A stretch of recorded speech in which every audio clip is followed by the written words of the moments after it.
Hello there. So we only have one package. I'm not sure if this is entirely because I am a little lazy about ordering this stuff. Well, I mean, like, if I remembered the other two things, if I tried to order them through Amazon, maybe they would have arrived with these, so it would have been one package, but one bigger package. There's only one thing in this package. Well, then I guess I'm not entirely sure what happened, which is why we'll take a very quick look at the orders that have been recalled.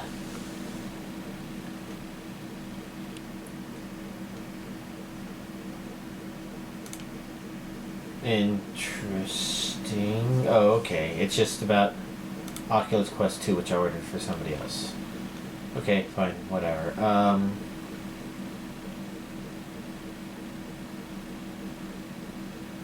Huh.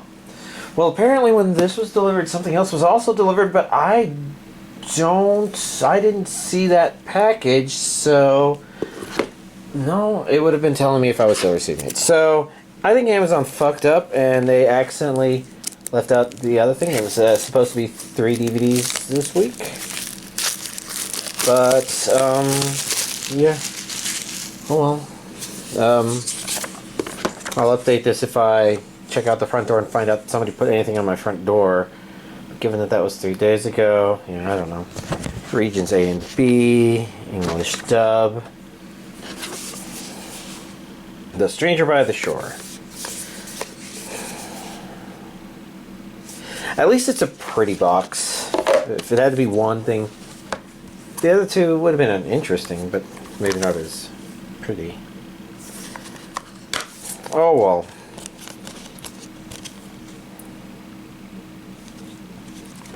Some nice picture in the background.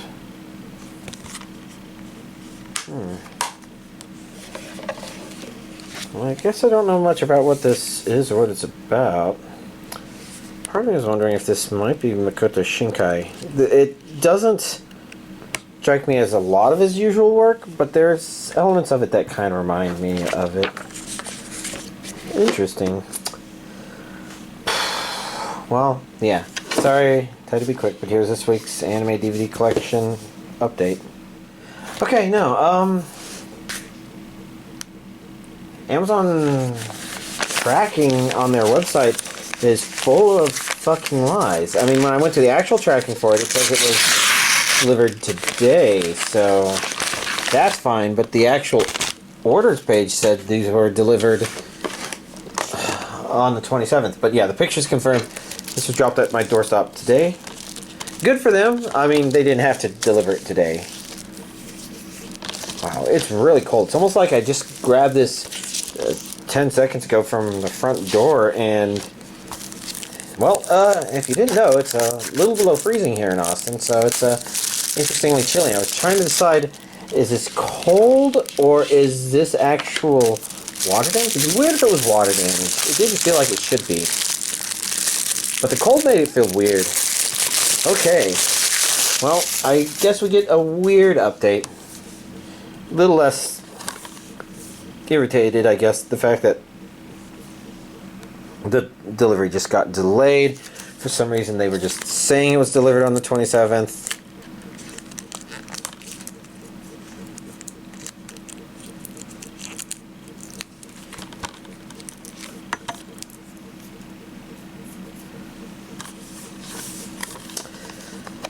Disc. Yeah, looking at the information. Okay, yeah, it's Inu-oh. I don't know, I had trouble processing it. I'm not even quite sure what this is. I see a person there, but that angle, it's kind of hard to see what it is. Which is interesting. It almost seems like spiritish, the way my mind's interpreting it. Well, it's a thing. DVD and Blu-ray versions. Boom. And then we've got Metal Skin Panic, Mad OX01. Or is it supposed to be just Mad X01? Maddox. Mad X01? I'll have to look it up. Well, that's useful.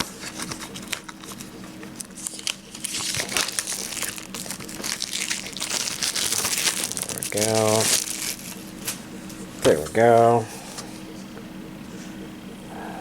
I'm not noticing anything. That right there may be regions A, B, and C, which I think is all 3 regions. So yeah, there we go. And while it's still not big, there we go. Here's the real anime DVD collection update. Okay, well, let's see. I've reordered my list. Most of it is the same stuff from before, so I guess I'm just giving a bunch of updates. But I guess the idea is I've reordered the list to be more in the order of stuff I watched. Now, not necessarily actually in the order, just more in the order. Let's see. First up, I haven't made a whole lot more progress on Log Horizon Season 2. You know, only watched episodes 13 and 14. I think this is around where I stopped watching last time, because some of this stuff doesn't sound familiar. And I guess my feeling for Log Horizon in general at this point is it feels a little more directionless. Like, there's interesting things and curiosities, but I don't know. I guess it feels like there isn't as much focus overall as maybe could be. It makes it feel like there's not as much point to watching it in general. And that's the impression I'm getting. I'm not sure that everybody else would have necessarily felt the same way, and I don't know that this necessarily makes it unwatchable, but it does just mean that I did slow down to the point where I am I'm just not making as fast progress. I think part of the problems are that the next Rift and Dead by Daylight open. There's stuff to do there. Event. I don't know. Maybe that was there by last week. Greninja this weekend. And I also spent most of the day Sunday with just a headache. And it may seem bad right now with me rubbing my head like this, but I'll be honest, it's actually not as bad as it was yesterday. And it's come and gone today. I highly suspect it's an allergy thing, but it's always possible it could be something else. Probably not brain cancer, but, you know. Okay, so Log Horizon, next up, adventurers who don't believe in humanity will save the world. I guess an interesting episode. It's still setting stuff up, I suppose. I didn't even realize that it still had more to set up until this episode passed, and I looked at the front, and I'm like, oh yeah, I guess this is kind of implied in the front, isn't it? So maybe it's close to what I guess it's doing, and entertaining. Hard to say what I make of the fundamental title premise sort of thing. Like I said, it doesn't feel like it's as strong in that regard, but you know, it's still okay. Campfire cooking another world with my absurd skills. I think episode 3 continues to be great. You know, again, it's definitely one of those shows that wanting to show off cooking stuff and watching animated stuff get cooked and saying, beef ginger or pork ginger. You know, I don't like any of those, but it doesn't stop it from looking really great in the show. And I don't remember if that's something they cooked this time or not. It could have been this time or last time. But that stuff is all very nice. But like I said, unlike some of the other isekai cooking shows, this one seems to be definitely more pushing towards I guess some sort of actual isekai path, as opposed to a restaurant which have isekai people enjoying it, so to speak. So definitely still curious, I suppose. Magical Revolution of the Reincarnated Princess and the Genius Young Lady. How did this episode end? Because I did feel like there were very touching things that happened in this episode, but at the same time, I almost feel like it's slowing down a little bit in terms of... That's right, that's what happened. I still don't get what's... up with the prince. He seems to be a bit of a dick, and I know that some parts of it has to do with kind of just the way his sisters treated things and the way everybody talks about him compared to his sister. But that also doesn't make him sound like a dick talking about it. And some of my hope is it's I don't know. I guess we'll see. I'm definitely curious what our main character is going to do. But episode 4 seemed to be more setting up of stuff. And again, it's good because we're kind of getting this more empathetic side of the story relating to Young Lady and Genius Young Lady, that is. I guess they're both young. But yeah, stuff. Let's see. Onimai? You know, again, same sort of thing. Although, watching this episode, knowing that some of the animation was kind of tickling my mind, did have me a little curious what I would specifically notice. And well, I think there were definitely small parts here and there that were like that. The animation that stood out the most to me was definitely when the main character was eating pizza. Like, they probably blew an entire season's worth of budget on that one scene alone. Jokingly speaking, but it did seem like they spent a lot of budget on it. Very nice little thing. What else happened in there? It was the friend one, so some funny stuff. Cute stuff, nothing bad. Just, you know, the sort of thing where, I don't know. And it's kind of weird because maybe there's plenty of other shows with really great animation, and this one just for some reason tickled it the right way, such that I'm watching it for that reason. Everything else is just kind of soothing, nice, whatever sort of stuff. But I don't know. Ice Blade Sorcerer shall rule the world. I guess it's okay.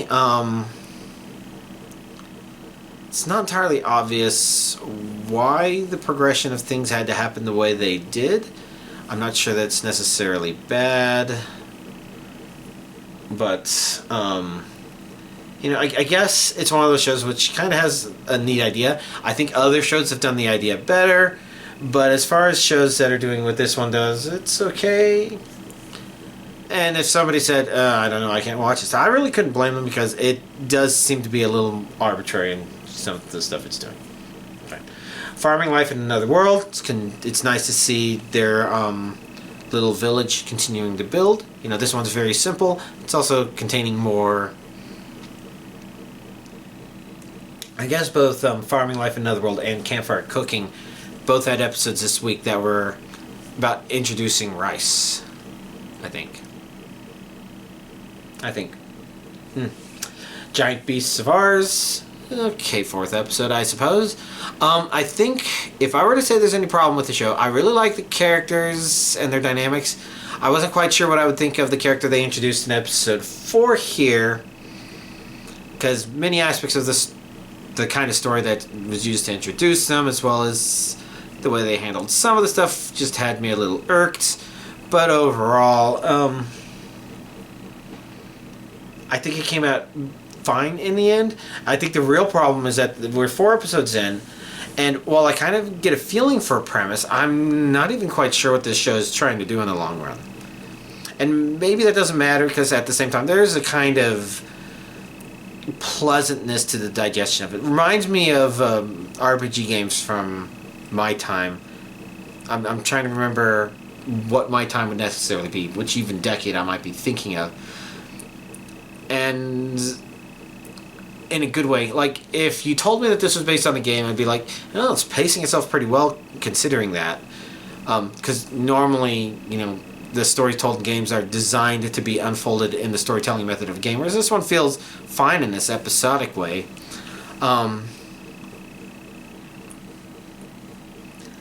But I think the main problem at this point is, while I do have an idea of, well, they're looking for her, and they're encountering these things, and these things are new and dangerous for some reason,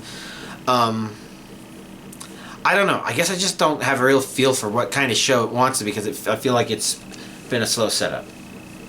I don't know. Fruit of Evolution, Season 2, Episode 3. Gave me something that we really wanted in the previous episode, although the next episode is the one that is really the thing I most wanted out of this season. So this season is moving a little slow, convenient. Nothing out of the ordinary. Out of the ordinary for Fruit of Evolution, but you know, I don't know. I guess same old, same old. Chilling in my 30s after getting fired from the Demon King's army. This one I'd say continues the good escalation from what the previous episode established in terms of our main character, what they're actually valued for, why they were gotten rid of, why that might not be so great of a thing, and implications further of that. And so far, liking how it's developing. Definitely continue to be interested in that. So I think that series is gaining more steam. Reincarnation of the Strongest Exorcist in Another World, episode 4. Nice episode. I think the series just went off to a strong start, and I don't know that it's gotten better, but I don't know that it's gotten worse.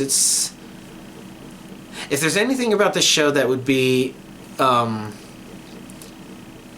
not sure if problematic, it would be not as strong as compared to like other similar isekais where our main character is an overpowered character in their own world. I would say that the problem is because our main character's plan is to be cunning, I guess is the way he put it. It basically means it hasn't done the thing where our main character hasn't. It doesn't feel like they've gotten a chance to show how much of a badass they actually are to anybody other than the audience, I suppose. And I think is good despite not having done that.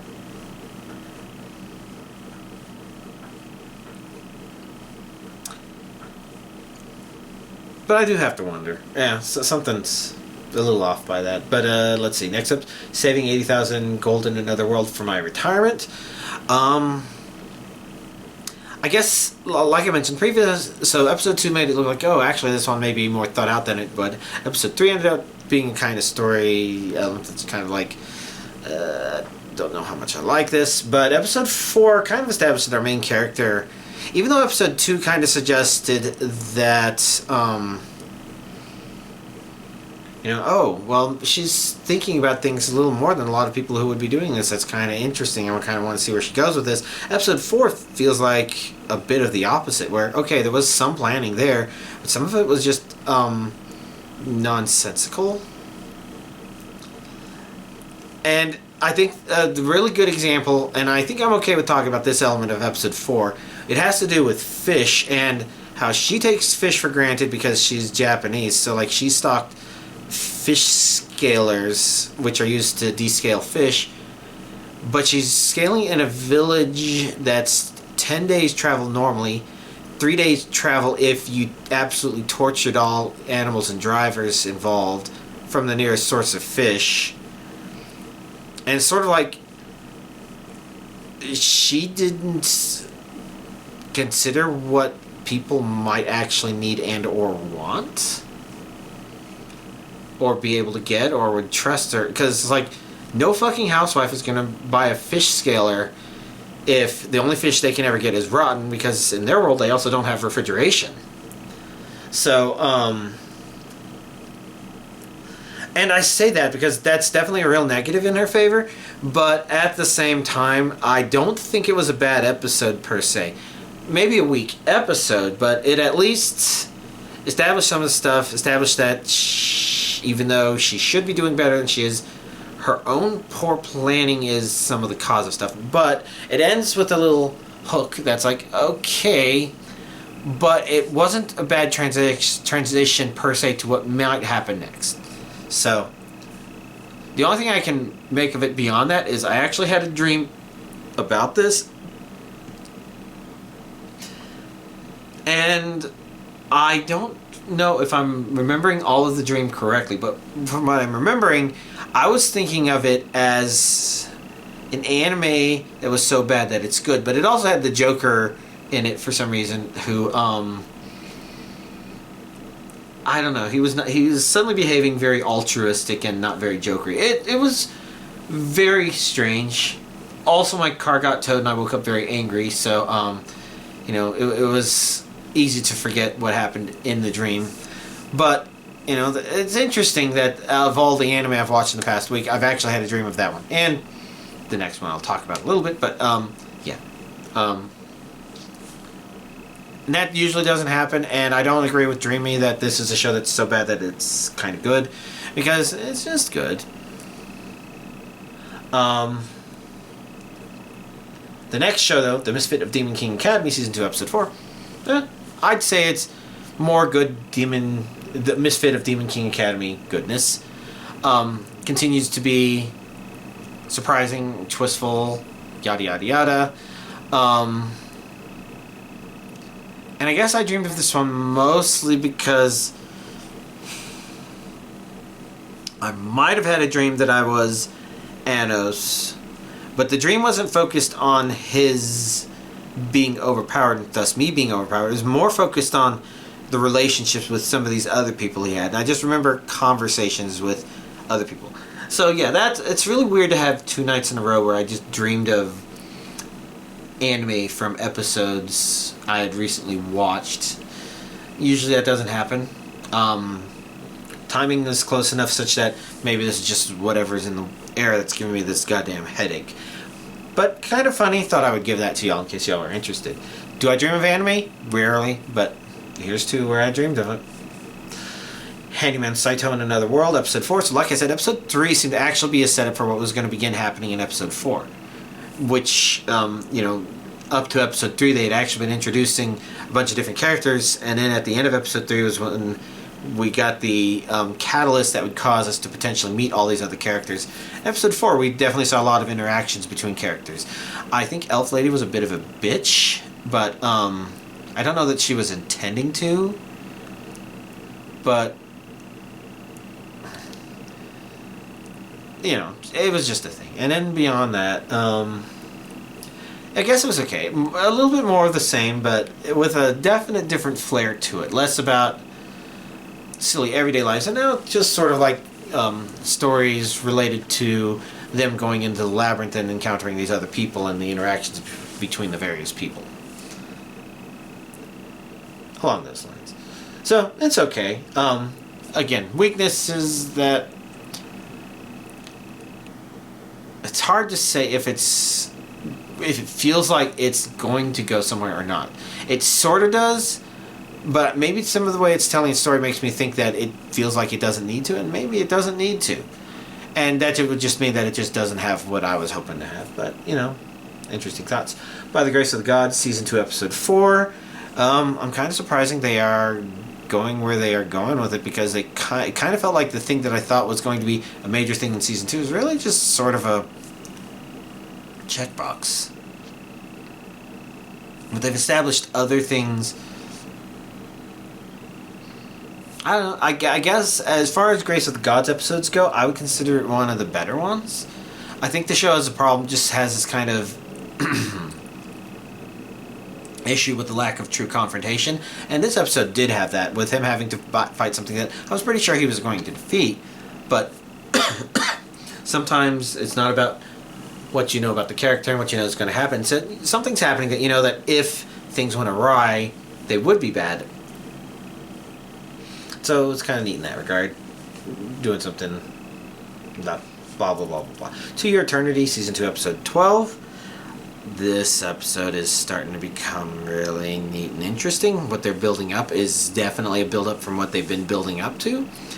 I've actually got a sneaky suspicion of certain things that may happen. And yeah, so this season's doing a good job of, I feel, moving forward in interesting directions, doing different things, giving us unexpected stuff, and I'm enjoying it. Good Season 2. And then last but not least on the list is Reborn to Master the Blade, From Hero King to Extraordinary Squire, Episode 4. I'd say another good episode. If there's anything I'd say is weak about it, it's that I don't know what it's trying to do story-wise, where it's trying to lead to, but it's definitely built up enough elements that it's fair in that regard. And like I said, I think one of the more positives of this show is it's actually got some pretty nice action sequences in it. I think like every episode has had something in it that's, oh, this is pretty neat, oh, this is pretty neat, oh, this is pretty neat. It's not saying, here's an idea, now let's fuck off, do nothing, and have our characters sitting around drinking tea for 13 episodes. So, you know, it's established a premise, and it's delivering on that premise, and it's being fun in that regard.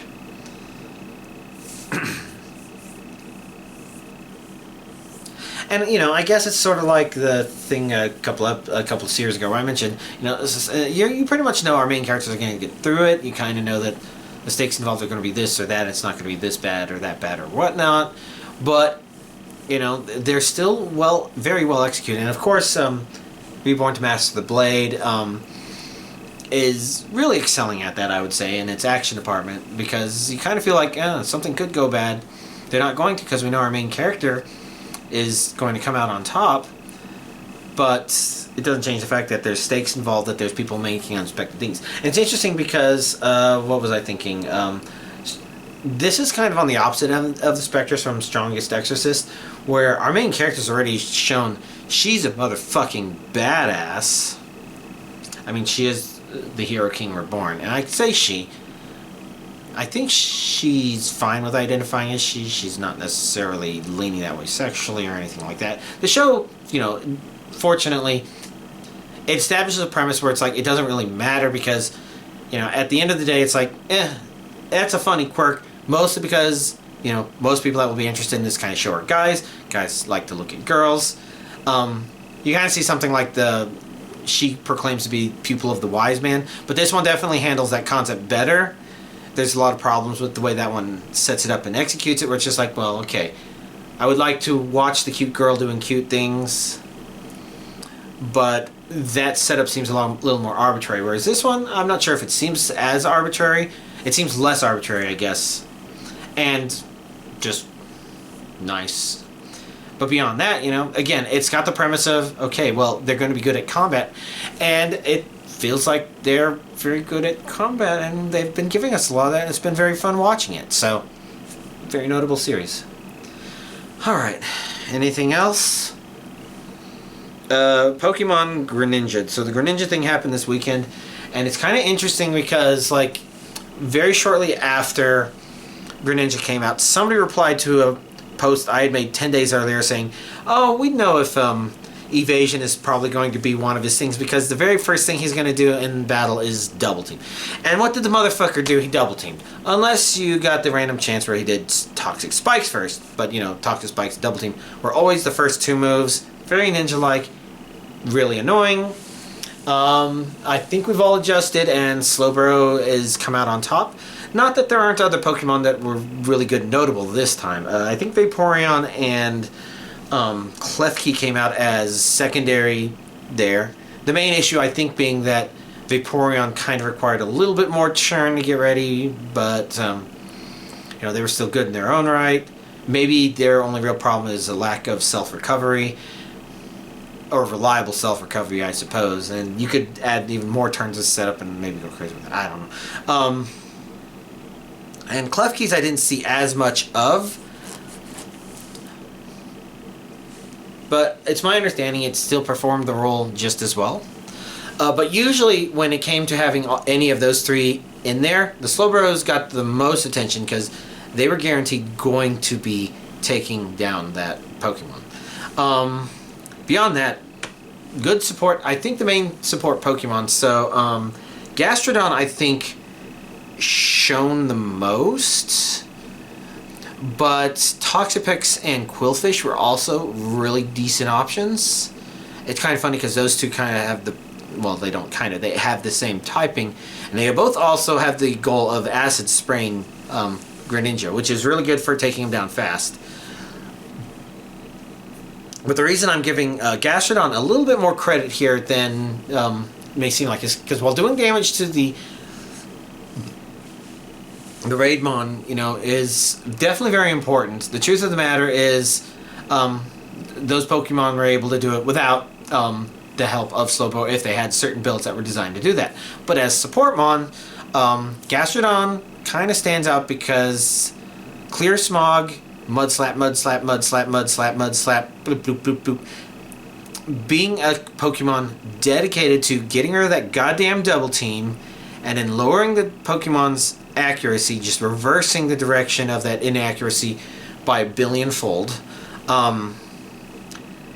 had the beneficial side effect of actually saving teams from, I'd say, 1.5 bad players. So one bad player would be somebody that just dies in one hit every single time they go out, and they don't know to stop attacking to let other people who brought the right mons do and maybe clear things out. Usually you can tell that you can let other people do it if there's a slow bro involved, and if you really need to make sure you look at the slow bro and see, oh yes, and it's level 100, so somebody's probably trained it correctly. And then the half comes from, okay, they brought a Pokemon that isn't quite up to snuff, but they realize it and they don't drag the team down. Those people, I would say, are half, and that's not so bad. You know, people make mistakes, and it's fine. I think the most important thing is trying to learn from your mistakes. And I get the impression these people that bring Pokemon that keep dying one hit over and over again not only have absolutely no idea what they're doing, they're paying no attention to what they're doing, and even though they're seeing that they're dying immediately, they're not saying, oh, well, let me slow down. It's like, oh, well, I have to keep trying as fast as I can. It's like, you don't need to. Slow down. And the Mud Slap lowering Greninja's accuracy down to ground level, it saved 2 raids in which I had bad teammates that were just dying in one hit. Because then they stopped getting hit at all. They got to live extra long enough for the Slowbros to set up and start taking them down. Slowbros, Vaporeons, those were the most common offense modes that I saw. Slowbro being more common than Vaporeon.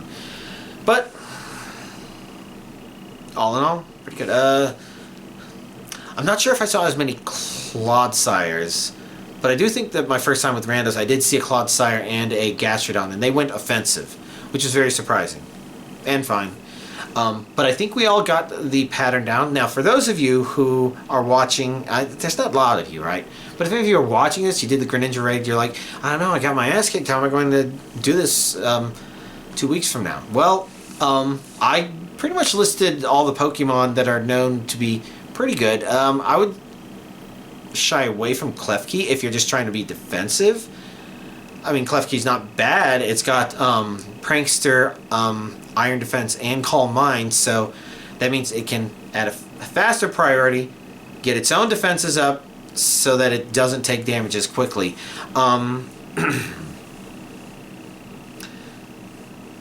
But, you know, it resists some of the attacks, but not the one that Greninja absolutely loves to spam, which is Hydro Pump. I mean, he really likes Night Slash too. I don't see him use the others as often. So chances are your Klefki's going to get hit by a ton of Hydro Pumps. It'll be annoying. So that's why you're going to Calm Mind to protect yourself. But,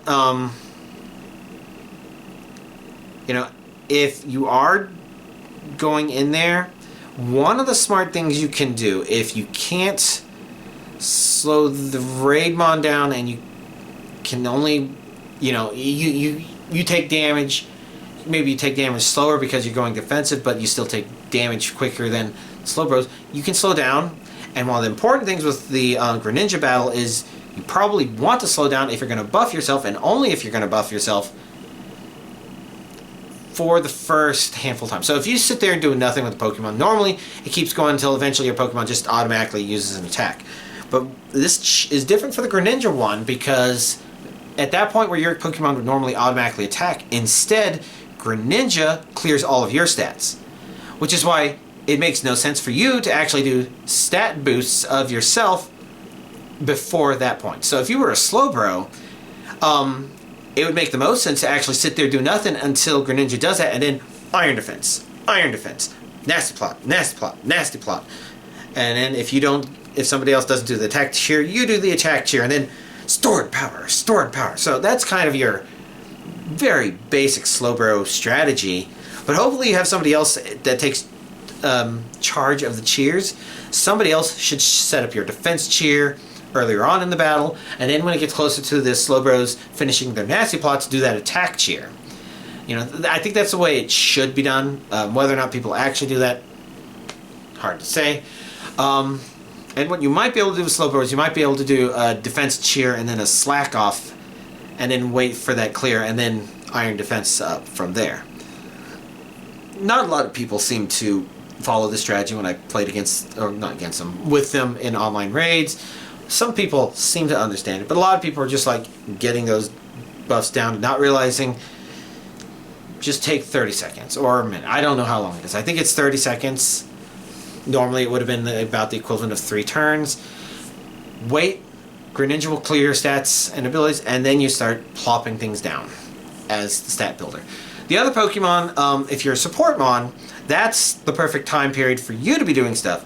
You get the defense cheers up before the Slowbro is going to start putting his own defenses up, so that he's just taking way less damage, period. You're doing stat drops on Greninja, because he doesn't clear Greninja's stats. So in this case, you know, if you're a Gastrodon, you're going to hit with that Clear Smog first, and then Mud Slap, Mud Slap, Mud Slap, Mud Slap. If you're Toxapex or Quillfish, if there's a Quagsire there, you wait for that Clear Smog. I guess Clodsire would do the same thing. All 3 of those Pokemon, you would wait for the Clear Smog, and then once you see the Clear Smog, hit with the Acid Spray. Get that special defense down to the floor. Mud Slap for any other accuracy drops if you want to help the Gastrodon in that regard. If you're doing online raids at random, it definitely makes the most sense to have a variety of Pokemon trained up, so that whatever anybody else is bringing, you're bringing something different. You know, just for doing in random raids, it's best to have a mix of the different strategies. You always make sure there's one DPS there, Slowbro being the standout. The man could take on Chuck Norris. You mean in a fight, right? And, you know, I think Vaporeon being close second, and you can recognize Klefki's as being up to that task as well. There are other Pokemon that could probably do it, but those are the 3 main DPS mons to look out for. Alright. I guess I just started talking about Pokemon. After Greninja, I've not really done anything. I spent most of the day on Sunday just in pain. So, while I did a little bit of Greninja, I was mostly just clearing my own stuff and getting ahead of raids and stuff. Yeah, for the most part, yeah. I haven't done any Pokemon. I've done barely any Dead by Daylight. A little bit cheers in there. I've not been playing in a very serious manner. I've been having to work my way up to, I guess I'll start attacking people again. Okay, and now I might hook a couple people again. And I never will go beyond hooking people more than one time, I think, unless I got something that requires me to hook 5 times and I decide I really want to do that. But I'm not in that big of a rush. I'm not in a big rush for the blood points. I haven't even redeemed any lunar envelopes. You know, I've brought my own and gotten all my cosmetics, but when I find other people's, I leave them for the survivors to find and claim. Oh, I remember where they are, if they haven't been revealed yet, or if they have been revealed, I remember that they're there, because as a killer, I have the most ability to go around the map freely, and if they haven't figured out that, oh, this is not a killer that's going to kill us, you know, if they haven't figured that out, and to be honest, once I get into the groove of things, maybe that can be trickier to tell. You know, I don't blame any newbies for not knowing. It can be really hard to read the intention of a weird one. I even saw 4-Man Swift who pretty much knew what they were doing, but they were really confused when I was playing that way as Dredge. But to be fair, I was doing weird things as well. But the point is, you know, I would claim an envelope to make sure somebody who might need me to claim it for them to get the cosmetic gets their cosmetic. But outside of that, no rush. I'm not going to kill anybody. I want survivors to get the chance to get that blood point. Again, I was willing to go in there not really attack anybody because I didn't really need the blood points. You know, it depended on what I needed to do. And there were fun things in there. But, yeah, I don't know. Things are in a strange state. I do still want to get at least one more specific shiny in Pokemon. I'm pretty sure there's others I want to get, but right now I'm not sure. Maybe I'll be waiting for the next big 7-star to see what I train up. Otherwise, I have plenty of equipment now, and I might start replacing Raidmon that I've trained up with shiny versions. I guess it's worth thinking about. But that's all stuff. I'm gonna end it here. Y'all have a nice week, and let's hope I have no problem processing this video, because I updated my Mac, and with that I had to update iMovie, and we'll have to see if that all processes. So, y'all, wish me luck, and have a nice week.